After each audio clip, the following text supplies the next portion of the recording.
All right, we are taking off. This is it. We're leaving French Polynesia. Hi. So long. 5 days to Saguaro, maybe 8 or 9 all the way direct to Tonga. Trying to get to New Zealand. So if you don't hear from us, we'll talk to you soon.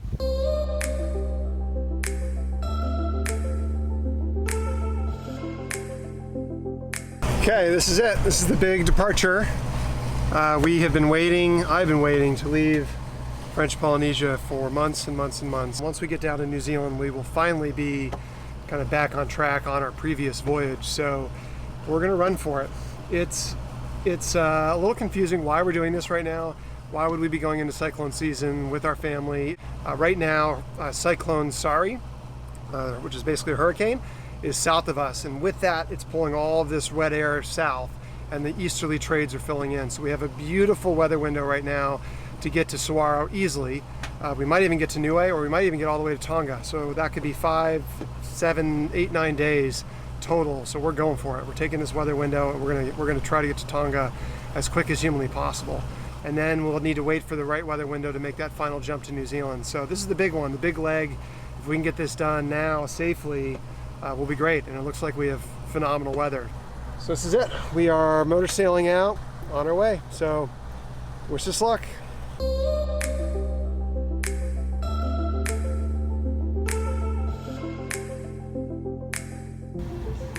What are you thinking about?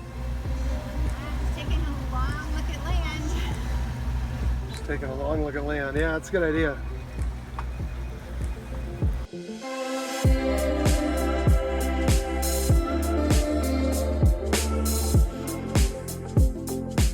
Right off the bat, we're hit with some squall, 25-ish knots. So we've just brought in the Genoa. We've got a reef in the main. I really should have 2, but we're just pointing into it a little bit with the engines because I think it's just going to pass. Here comes the rain. All right, so far day 1 is incredibly frustrating. We've had too much wind from the north, and as these squalls go by, we can clock up and then we have to clock back down again. So right now we're headed to New Zealand. Really, we want to be going northwest, not southwest. And we have no wind. Now we have 7 knots and I'm motor sailing. So we go from 27 knots down to 7 knots just with these squalls going by, and there's more coming at us. So you don't know whether to reef, whether to pull out more sail, whether to pull out the spinnaker, whether to what do you want to do? So we are all over the map here. We're zigzagging, we're not doing the rum line, and we're going slow.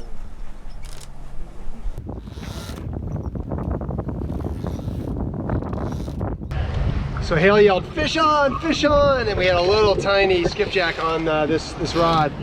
But I took the hook off, threw him back, and something huge just darted up and grabbed him as he was just being thrown back in the water, like it was waiting for him.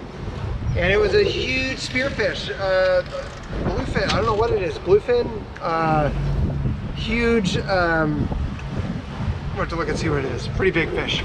And we were able to just, he was just sitting there waiting for more fish to come down. Let's see what he was.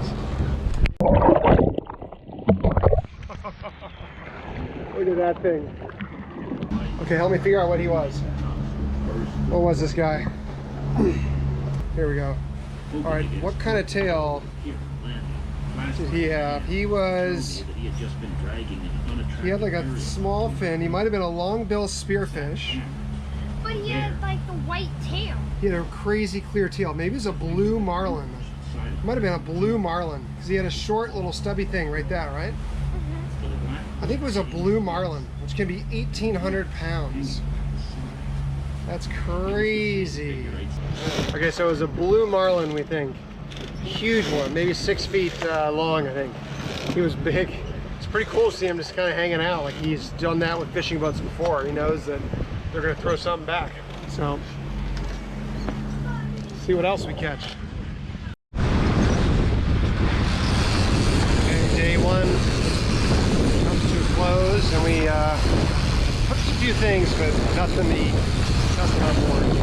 Okay, so we are jamming now. It's still night 1, first day.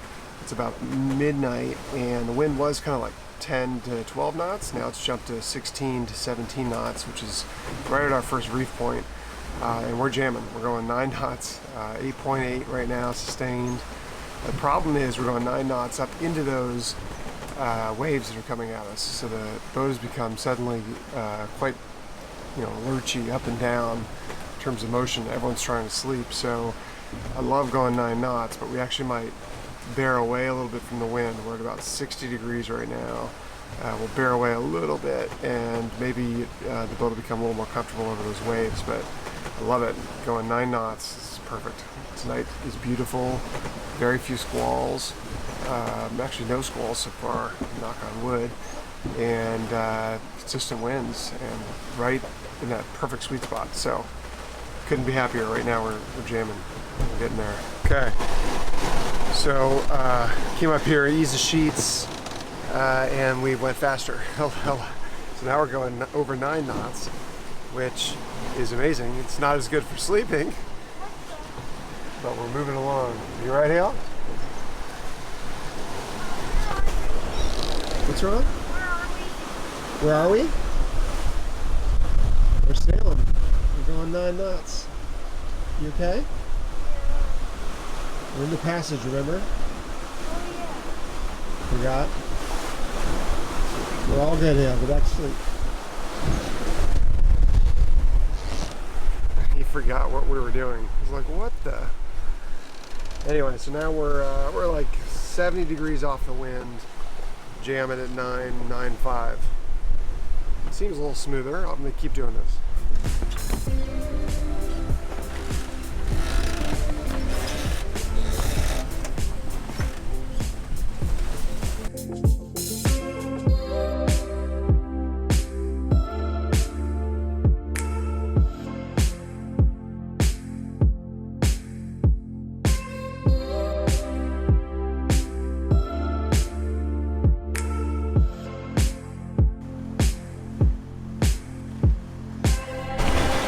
Good morning, day 2.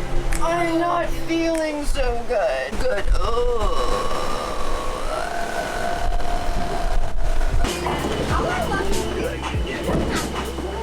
of hard, huh?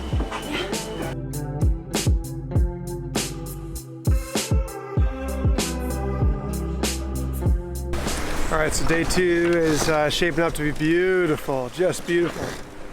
Got very light winds, probably 12-knot winds, but full sail and the reacher up. We've got a beam reach, so we're still going about 8-9 knots, and it's just amazing. These are the days. These are like the best days. It's looking good. So we're going 8.6 knots in 10 knots to true wind. That is so efficient and impressive. And just, it's beautiful to be sailing in conditions like this. Just beautiful.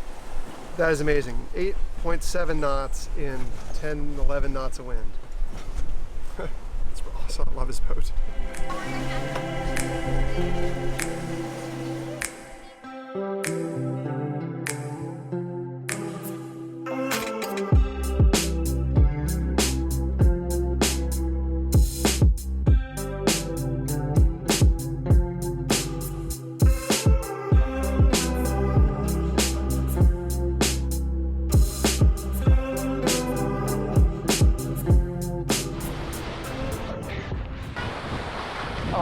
You'll take this one. We're gonna slow the boat down now. So you take this and I'll slow it down. Got it? Yeah. And this will catch it in case you drop it. Oh my God, he's a giant. Yeah, he's a big one. He's a big one. Oh, he's a whale. I can barely hold on. Oh, I can barely hold it. Yeah. Let's start bringing them in. God, dog it. Oh, he's pulling. Do you see the line bending? The rod? My guy's like a superhero. Look at that rod. Look at it. Oh! I think I've got a sailfish on here. Seth, is it a yellowfish? It is? The big one, Mom! You need help or you good? Oh, I got it. I'm landing this guy. Oh, he's fighting. Alright. Yeah, he's fighting. I'm giving him a... See him? I'm starting to see him flash now. There he is. Want me to take over? No. Let's do it. Oh, he looks like a tuna too. It's gotta be bigger than your guy. All right, what do you want to bet? I got my fish. Let's see which fish is bigger, do you think? Yours or mine? Yours? Yeah, looks like it. Looks like another yellowfin. He's big. I think mine's bigger. Yeah, it took you 14 minutes to bring that in. Good job. Hurry. I'm gonna go get him. I'm gonna get him. One is enough for me. Okay, Gotta go. Oh, you might see that. Pierce, we let him go. You let him go, Pierce. We let Mom go. Good job. You brought him in. I should have gaffed him if we wanted to eat him. I think it's all we need. Well, you don't want to gaff him if you're gonna let him go. I know. He got away. That one got away, but we only need one. That was fun.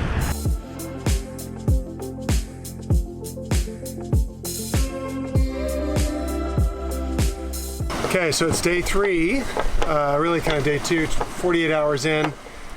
Beautiful day again, light winds, 8-9 knots of wind. We're going 7 knots, 6.5 knots, a little bit north of our destination, but we're doing well. So things are good, except I was just walking around the boat, checking things out, and I found this right there. And it's like a sailor's nightmare to find parts falling onto your boat, because obviously it's from up on the mast. I walked around on the trampoline, I found the other part. So now the mystery is, what on earth is this? And why is it falling off my mast onto my boat? I mean, my only guess could be it has something to do, it obviously clasps around something round like an antenna. So maybe this is a seal of an antenna on my mast. I got out my binoculars and I can't tell for the life of me what fell off, or there's no antenna dangling, everything's working, so that's good, but this is a mystery. It's never boring, sailing.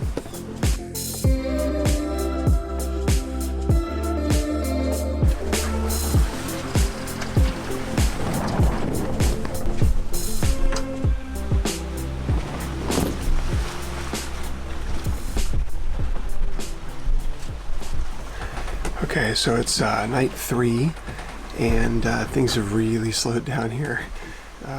We were going about 9 knots, averaging about 180 miles a day. We were cranking. We were going to get to Saguaro in 4 days.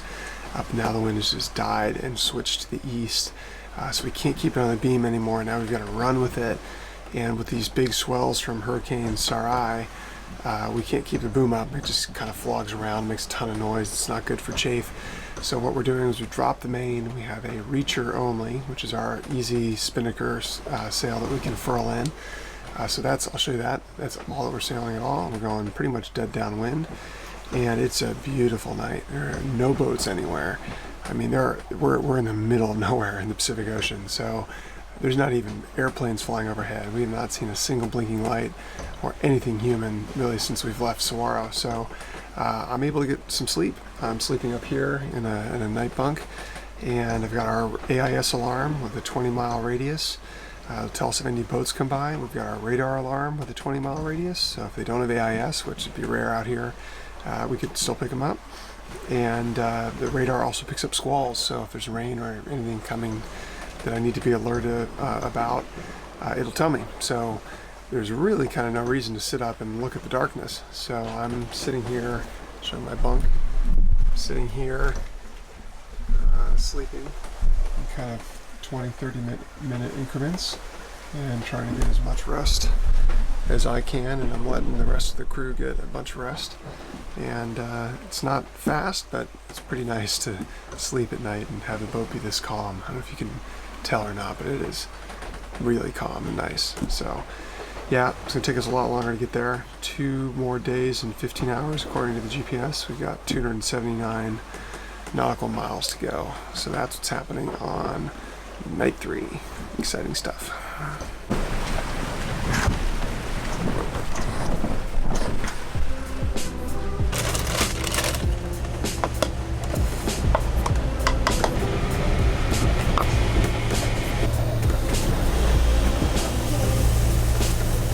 Nice calm day. Perfect day for pancakes. Perfect day for showers. Can you make a Mickey pancake? A Mickey Mouse pancake? Sure. 3 Mickey pancakes. I can make 3 Mickey pancakes.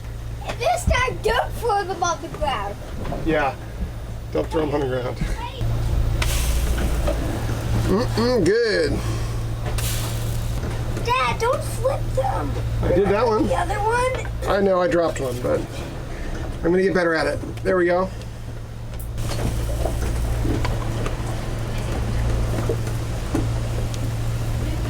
I'm gonna make 2 Mickey Mouse pancakes. Okay, pancakes are ready. Where's the Mickey Mouse? Beautiful stack of pancakes. The Mickey Mouse? Who is he? Mickey Mouse? All right. Oh, wait, no. You know what he looks like? A pirate. This looks like an eye patch. Oh yeah. You're a dead pirate. How am I supposed to be?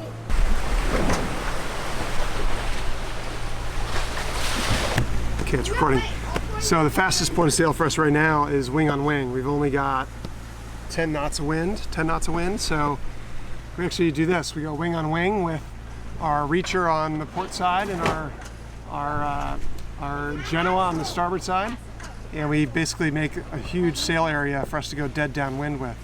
And we use a barber pole to sort of pull out the jib, the Genoa, which holds it out a little bit more. So all in all, it's a lot of square footage of sail, and it kind of takes us downwind. So we're going about as fast as we can, dead downwind, super comfortable, downwave. You know, technically the fastest point of sail would be on a broad reach, about 120 degrees for us with the main and the reacher, but with this sea state, it's just kind of not possible. So we're going for comfort. So that's our barber hole that holds out the Genoa.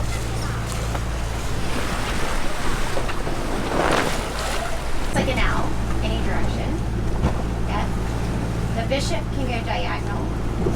The king stay please. I bet. Who's winning here? Hale, who's winning? All right. It might be more noble to die by another king than this How guy. many pieces you got left, Mom? I got all I need. I'm invincible. Just one. You doing yoga with a kid on your back? It's easy.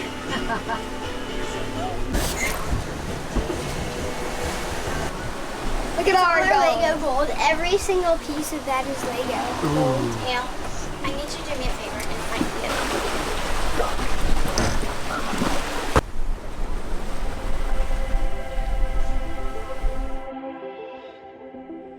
We are almost there. 35 miles to go. I mean, that's just a couple of hours and we'll be in Saguaro. But unfortunately, we talked to our weather router who said, keep going. Elizabeth and I huddle up and talk about our options. I called Chris. I heard about that. And I just been texting my dad on the inReach. It's 900 miles to southern Tonga. 5.35 days. And green here is rain. So we might get some squally wet on Wednesday. That was why my dad was saying maybe wait in Saguaro. Right. But you know, the forecast here is saying that after that it clears up. Even Wednesday clears up, Wednesday evening. And it's very dry. We go by Niue on Thursday. Very dry, winds east 15, east 15, east 15, east 15, all the way to the 11th. And then on the 11th, it starts to get this low comes west and sort of takes over. But So, that's when we're there. but we might be there at the 11th. We're just so close to Saguaro. I just wanted to stop. Oh, I'm so curious if there's a boat or anybody on that atoll. Would It's be not worth- interesting for an hour. And I know. Well, I'd love to see it again. It was such an amazing. I think we should go. What do you think? So 6 more days. You okay with that? I mean, we could stop. It's just we just might not I'd get. rather do that's it would be stupid. We'd be kicking ourselves if anything. All right, we got a job. Jive. Okay, so Yeah, we're we're taking heading everything south. down. Now we're going southwest. Yeah, we gotta switch things around. We might even put the main up. All right, join us next week for part 2 of what we thought was going to be a one-part sailing journey. But join us as we dodge cyclones in the South Pacific and try and get to New Zealand. See you then. Thanks for watching all.